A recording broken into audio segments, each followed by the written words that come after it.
నెల్లూరు జిల్లా కావలి రూరల్ మండలం చౌదరిపాలెం గ్రామంలో వీధి రోడ్లకు మౌలిక వసతుల కొరతతో గ్రామస్తుల ఇబ్బందులు. గత వైఎస్ఆర్సీపీ ప్రభుత్వం, టీడీపీ ప్రభుత్వాలు రోడ్డు నిర్మాణం చేపట్టలేదు. గ్రామస్తుల ఆవేదన. పంచాయతీ, మున్సిపాలిటీ పరిధి వివాదంతో పనులు నిలిచిపోయాయని ఆరోపణ. చివరకు ప్రతి ఇంటి నుంచి 3,000 నుంచి 4,000 చొప్పున సేకరించి సుమారు ₹1,00,000తో మట్టి, గ్రావెల్ వేసి సొంత నిధులతో రోడ్డు నిర్మించుకున్న గ్రామస్తులు ఇప్పటికైనా అధికారులు స్పందించి శాశ్వత సీసీ రోడ్లకు, డ్రైనేజీ వసతులు కల్పించాలని చౌదరిపాలెం గ్రామస్తుల విజ్ఞప్తి చేస్తున్నారు.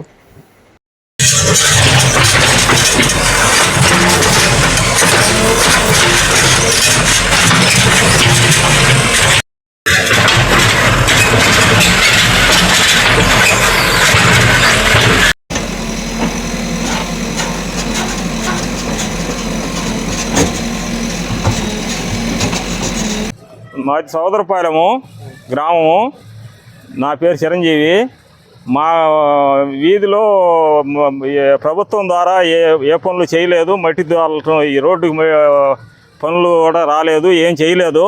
చేయనందువలన మేము నడవలేక, ఈ బురదలో ఈ వర్షాకాలం తిరగలేక ఇంటికి ఎంతని సొందాలు వేసుకొని డబ్బులు వేసుకొని స్వచ్ఛందంగా మేము ఇది చేసుకుంటున్నాం. ఇంటికి 3,000, 4,000 అట్లా వేసుకున్నాం.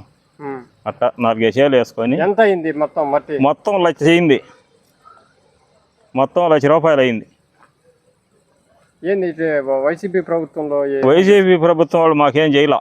ఇప్పుడు టీడీపీ ప్రభుత్వం వాళ్ళు అసలు చేయలే, ఏది చేయలే. 2 ప్రభుత్వాలు ఏది చేయలే. మాకు చేయనందువలన మేము తిరగలేక ఏదో ఒకటి మా ఇబ్బందులతోటి ఇది కూడా ఒకటని మేము సొంతంగా వేసుకొని 10 మంది కలిసి ఇట్లా పోపించుకున్నాం, రోడ్డు పోపించుకున్నాము.